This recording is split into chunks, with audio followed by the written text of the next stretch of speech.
Let me tell you what really happens when you heal, because a lot of people are selling you the fantasy that once you heal, you're going to be this happy person living in this other level in this matrix of life, filled with, rainbows and flying unicorns. You're going to have things pop out of thin air, money, love, amazing, everything is great, never triggered.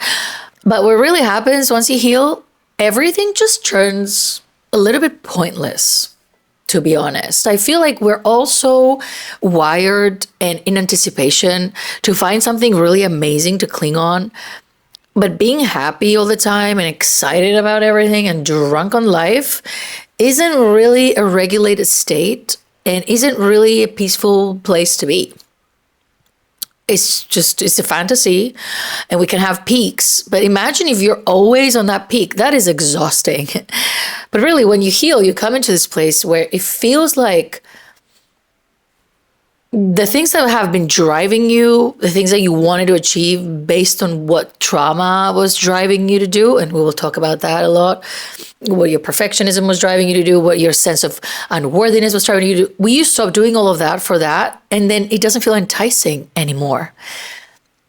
So in a way, when we heal, we approach life in a more, I guess, nihilistic way, which can seem depressive to some people. But to me, this is the absolute freedom. We're no longer driven by internal lack to achieve external things, to prove internal beliefs, to make those beliefs change about who we are. So essentially, when you do heal, you get more like a nihilistic approach to life, which to some may seem depressing. But to me, it feels like absolute freedom, because everything may feel like it's a little bit pointless, but the now exists in all its glory. And although nothing matters in the grand scheme of things, for now, in this moment, in whatever moment we're here and we're alive, and we could do whatever we want in this moment. This is our moment. This is our life. This is the experience. I don't say that as a permission slip to just let life wither away, but that's also an option. And for a lot of us, it has been an unconscious option, or an option that we keep taking because of our inability to move forward, right? So we may want to spend our lives, or choose to, or somehow be in the position where our lives are spent dwelling in the past, feeling stuck, being miserable, live the same drama over and over again. It's fine. This is our life. This is the pattern. This is what we're doing. It is what it is. But this is just one of the paths that we can take. There's more things that can happen in our lifetime, and not because of a spiritual reason of like, this is the lesson, the universe is going to give me this, God is going to give me the other. No, it's more like, eventually we can come to the conclusion that, you know what, this is my life. And perhaps I can choose a different way to live this life. And even if my current circumstances don't really allow that for me, I'm going to figure out how to create some change. So we can go from being stuck in the past, begging our parents to love us, begging our partners to love us, begging for love, hoping to be chosen, being miserable, and all of that, to overcoming, outgrowing, achieving things that make our lives easier, finding fulfillment, right? These are all paths and possibilities. And obviously, as I say this, I totally understand. Sometimes we're in this stage where we feel unable to move. But for me, what was a really enlightening moment in my own journey of life, not just healing journey, was that years ago, I was in New York in a hospital, and I was working with patients in the oncology department. And we were a very small team. That department was really a challenging space to be. I felt very honored to have been even chosen to be among the team that I was. Anyway, so I remember we had this person who had ALS. And this person used to be an incredible pianist, a very known pianist. I actually looked them up and stuff. And I remember thinking, this person is stuck in a body that is failing them, right? This body doesn't allow them to be who they've always been, who they used to be, whatever. What is my excuse for feeling stuck? It just felt very, very strange to me. that we find ourselves stuck when we perceive ourselves to be fully able, right? And so then that continued to be on my mind for the years to come. And I started thinking of my own mental blocks or my emotional challenges as things that were making me unable to do things, right? So instead of seeing myself, oh, you're healthy, you should be happy, you should be this, you should be that, I started seeing my own issues as limitations. It doesn't matter if it came from my brain or if it was a body thing. It was more like, how we tend to think of our mental struggles as this thing that we just have to decide ourselves out of. But the positive thing about these types of struggles is that it feels like there's more room to get an improvement, right? For somebody with a diagnosis of an ALS, an improvement is, it's not something, unfortunately, they can hope for. They can hope it doesn't get too bad, too fast, whatever. But for mental health, we have this flexibility to think.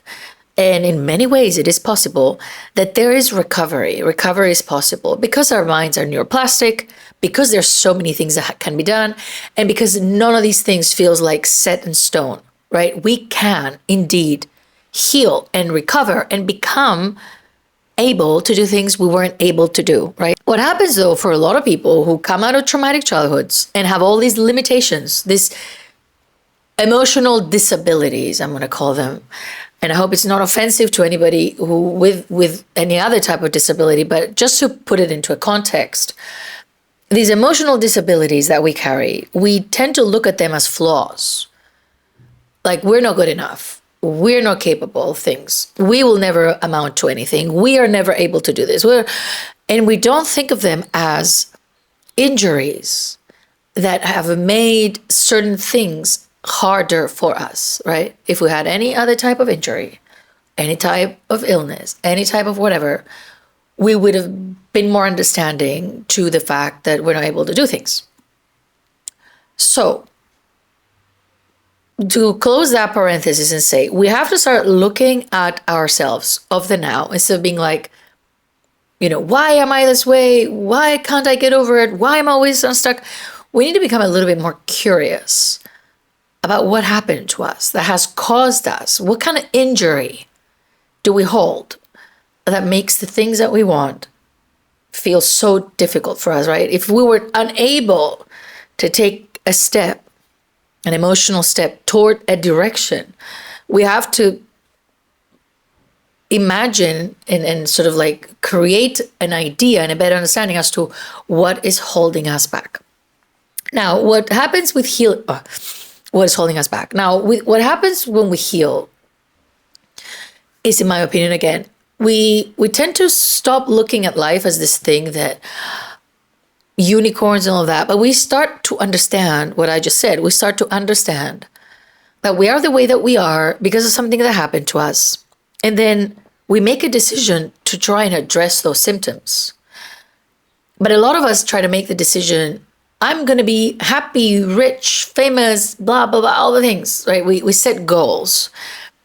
Instead of setting intention to look at the internal space and what it is, we set the goals. So we try to drag ourselves to go to these goals, which then creates this illusion that we can indeed achieve everything, when in reality, if we've had childhood trauma, we are limited in what we can achieve unless we address that trauma thoroughly so that we can proceed and do life without all these internal limitations. That they can be internal, but they're as serious as if they were external, right? So what healing does for us is it unburdens our system from everything that we're burdened with, right? From grief, from fears, from feeling like an imposter, feeling like we don't belong, and helps us recover a sense of worth so that we can enter the world more able to do life.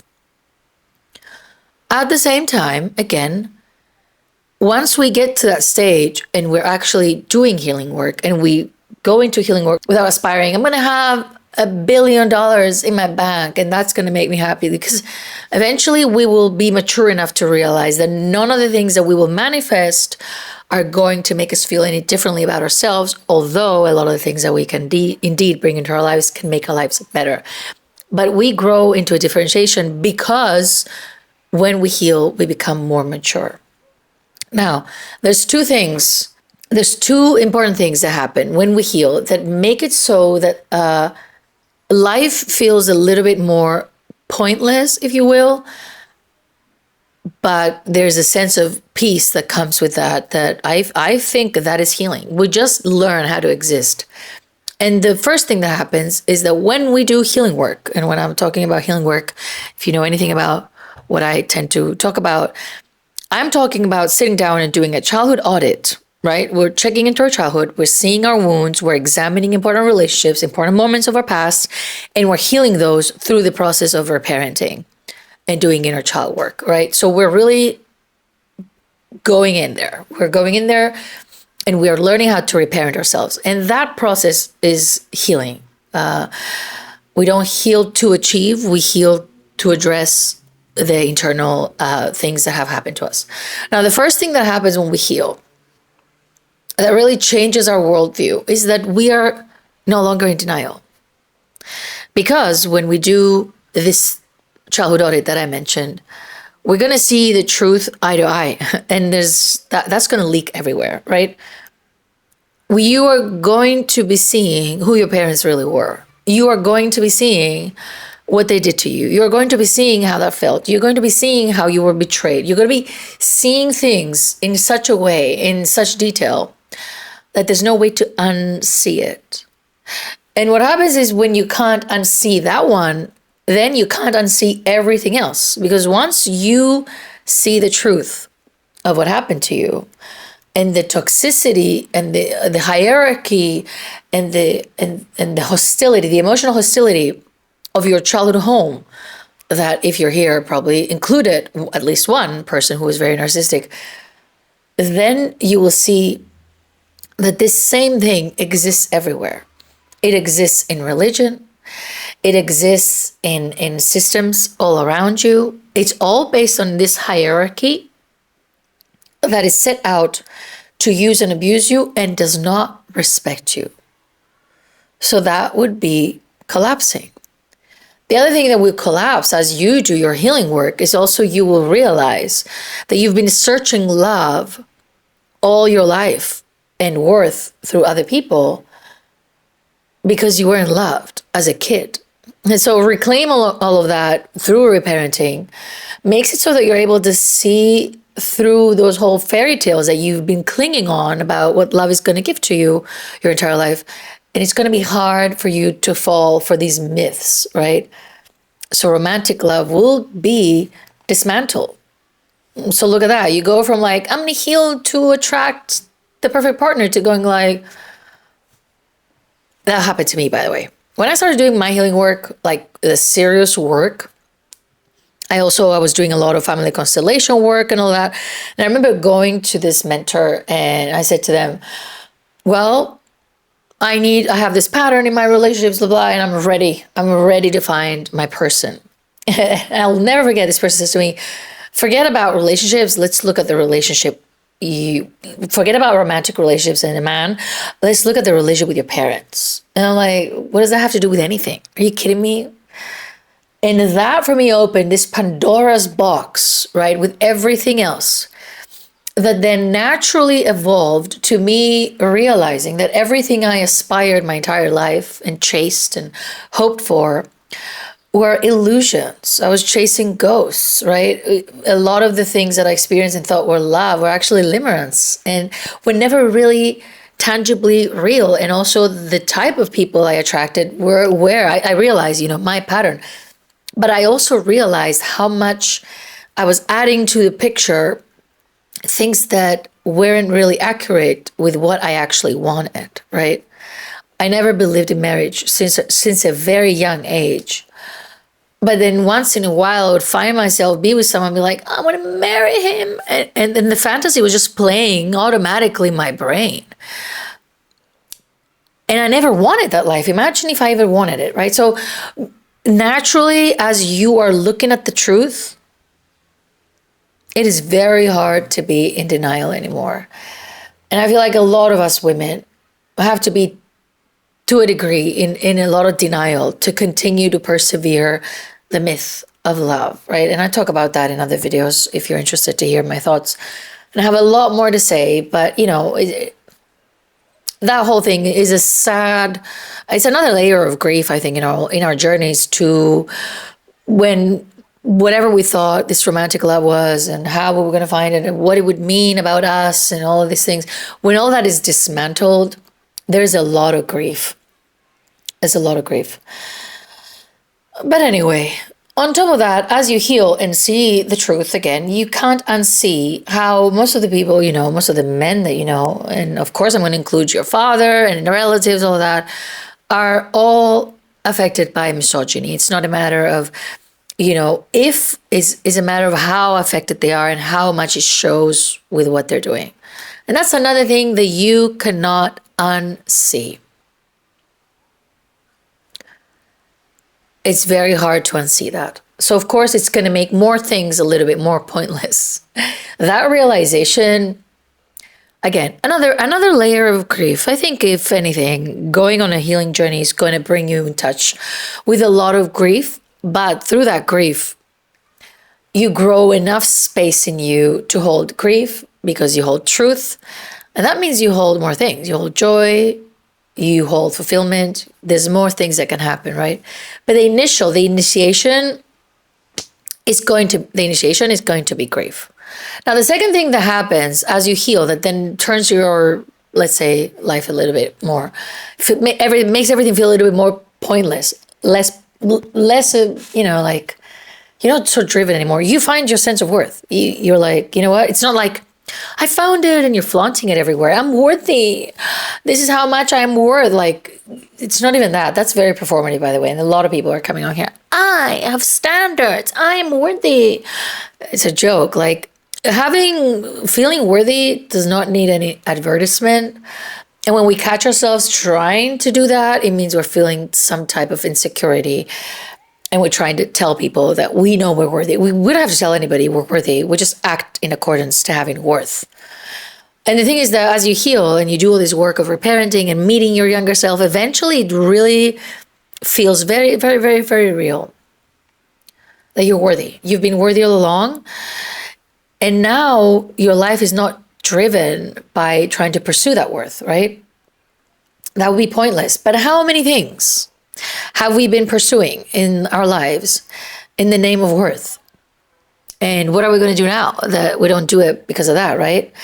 So all the things that we were doing for validation and our worth are going to seem pointless, right? Like seeking emotional and romantic attention, to chase a relationship to feel chosen, to people please, to being the good girl, overgiving, being everybody's therapist, like doing all the things so we can feel worthy, overachieving, being a perfectionism, chasing degrees and titles and all the things, right?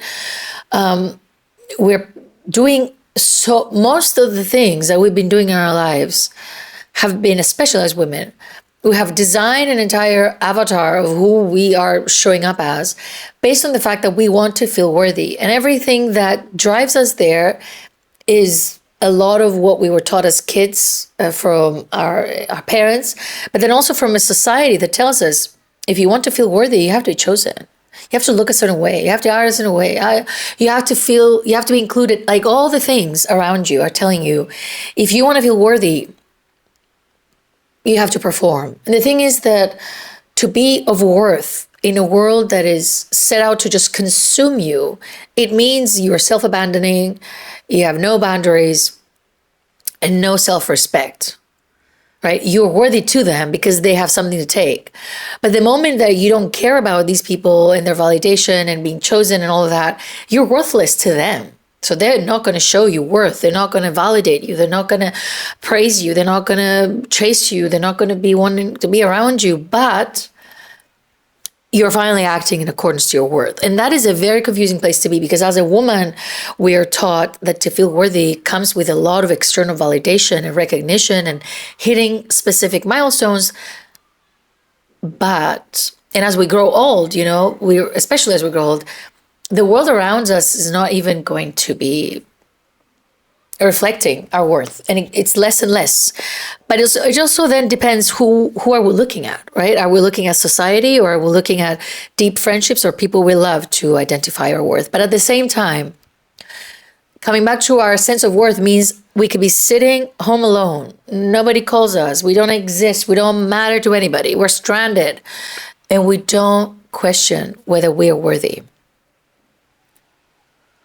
which is something that once we do it, we're free. There's so many things that we have been pursuing just to feel worthy. So all of the things that we were chasing because of our worth, and also the things that we were doing because we were in constant denial about everybody, we're going to stop doing them. And so we are going to finally become the woman that we were meant to be. And that woman is possibly not going to be very liked. Also not so chosen, because she's an acquired taste kind of thing. The thing is that, though, versus the fantasy of like, when I heal, I'm going to have all these things, to when I heal, I've just grown tired of pretending. I lost friends. I don't settle. I don't entertain fantasies. I become so realistic that it feels hard sometimes to balance it with having hope for this collapsing world that we're in, right? It's a little bit to the other extreme. But essentially, you go from people pleaser to somebody who is hard to please. But I feel like a lot of people are like, I'm going to have my authentic self, and I'm going to be happy, and I'm going to be loved, and the world is going to applaud me. That is a fantasy, right? There's a fantasy of what healing is going to do for us. And also, we cannot predict it as such, because for some people, through the healing work, maybe they will end up in one path, you may end up in another. The whole thing is that whatever path you end up taking, after you've come out of denial, you've healed, right? After you've come out of denial of what happened to you, and basically you and the truth are looking eye to eye. You're not looking at life like a little girl, hoping and lying to herself and suppressing and imagining things. You're not doing any of that. And then you also know your worth, right? And what comes out of that is going to be unique to you and your own life path and your own choices, right? What you choose to pursue. There's no reward, though, to healing, right? If you heal, you find love. If you do this is your reward. This is not a video game. I know people think, oh, life is like a video game. Life is not a video game. Life is just us being here, breathing and thinking and feeling stuff. And we just make the most of that. But we want to control it so badly. We want to create certain outcomes, and we forget to just be with the experience. On top of that, if we've had trauma, it's very hard to be with the experience because we don't feel safe in our own bodies or minds, because we usually have minds that hate us, right? So we do the work, we unburden our system, we quiet all of these noise, we stop arguing with reality, we look at life like an adult, and then we know our worth. That combo is, for me, what I mean whenever I say a healed woman is a free woman. Because a woman who is able to look at the truth and be okay with what she's seeing, meaning she's not trying to rationalize it, gaslight herself out of the experience, bring up all of this, oh, it's just a journey, and oh, he's my soulmate, that's why he tortured me, or my mom or my dad was put on this earth to give me these lessons.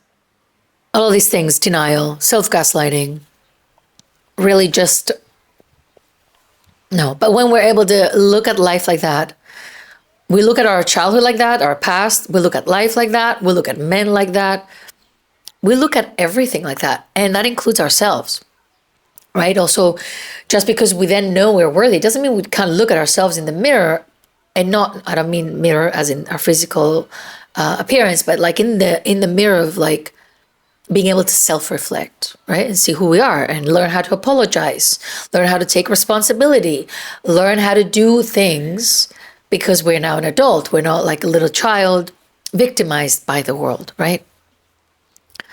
So when you heal and face the grief of your past, you're no longer going to cling on a magical future to save you. So you don't need any fantasies attached to what happens after you heal. All you need to do is find the courage to open up your Pandora's box. And through opening that box, to be brave enough to sit with what happens. And if you don't avoid that grief and that pain, then life will become easier. You know, we tend to think of adulthood as this thing where like, I'm an adult now, I have a driver's license, or I'm married, whatever. We kind of think like, now I became a woman or whatever. But I think true emotional adulthood is initiated by doing healing work and seeing our past for what it was and grieving that past. Because the moment we've grieved it, it means we're moving out of it. We have no longer expectations from our past or the people who were in it. And therefore, we don't then project those expectations to the new people outside, right? Because that's the same thing, right? So the highlight to me to healing is, as I said, there's no unicorns. It's not like this perfect state of never feeling a type of way kind of thing. But the highlight is that your past is no longer keeping you hostage. And that includes being hostage emotionally to your mother, to your father, to their approval, to their love. I find this so time consuming that I can't even think investing the energy in doing that, because eventually you just cut your losses. And that's it. If you didn't get to have a good mother or a good father, good enough mother, good enough father, if they are abusive, if they are narcissistic, if they're whoever they are, that's who they are. And there's no reason to argue with that anymore. Not because I told you so. This is the natural conclusion that comes after doing the work of processing what happened to you, right? So you're no longer a hostage of your past, which means you can now choose your life all over again from a default place now. The default is, I'm worthy, I am enough, I don't hate myself, I'm not in denial, I can see the truth, I am mature, I'm open to distress, all the things. It's almost like it's really what prepares you, because as you reparent yourself, you're actually teaching your body also to withstand disappointment, pain, rejection, all of those things. Because sadly, although that's all you've experienced as a kid, you didn't know how to deal with it, which is why you come up with all these coping mechanisms, perfectionism, codependency, people-pleasing, fawning, daydreaming, disconnecting, disassociating, limits, all the things that you were doing is because you couldn't deal with feeling all these things. Now, once you heal, you don't do that anymore, because you can just feel your feelings. You're going to be fine. So once you get to the place where you're almost restarting life from just feeling worthy and enough, that's it. You don't have to have like this massive vision. I'm going to be the best and the most, like, also, by the way, and I should do a video on this, like all these grandiose fantasies of fame and recognition. Again, they're driven. They're trauma driven. They're insecurity driven. Like, I have seen myself change the goalpost of my own insane expectations to something that I feel cool about it. I feel so good about it, rather than metrics or, it doesn't drive me anymore. Now, would I like it? Of course, I would have liked more, and it would be nice, and I'm working for more, but it doesn't drive me or validate me, because it just doesn't anymore. I do what I do because I truly and genuinely enjoy it. This is my work, and that's it. That feels good. That feels good enough for me. But anyway, once you get over the need and, you're not driven by compulsions and unworthiness, you're going to see your potential unlock in front of your eyes. And again, when I say potential, and I mentioned this in a few videos, the potential is not the capitalistic standards of your potential means you're perfect, you're rich, your looks maxing, you're whatever, like everything is it's amazing. It's not.